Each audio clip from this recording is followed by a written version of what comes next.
What force is required to maintain a 100 kilogram object moving at a constant velocity of magnitude 100 meters per second?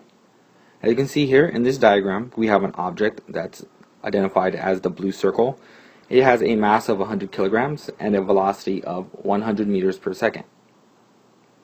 Now, our approach to this problem is to first identify, then to set up, then to execute, and finally to evaluate. So let's identify a key concept here. I'll label this with I. One key concept that we can use to solve this problem is Newton's first law. And this basically says that any object will continue in its state of motion unless it's compelled to change by a force impressed upon it. So if we use this concept as we set up our problem for S, let me go ahead and make sure to write first law here. There isn't very much to set up, because if our object isn't moving, then there should be a zero force acted upon it. Now when we move on to our next step, to execute, there's nothing to execute, because this one we reasoned out.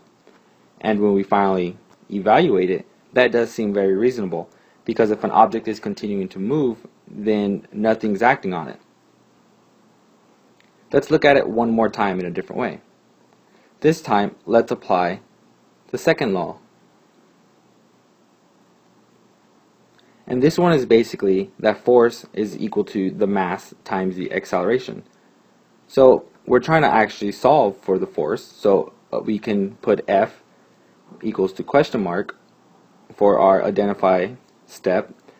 Next, we need to set up the problem. So let's go ahead and set that up.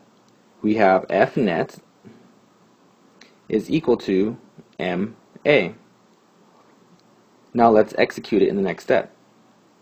We have F net is equal to, well, the M is given to us, so we'll go ahead and keep that as M for now. But since the object isn't accelerating or moving, we go ahead and give that a 0 for A.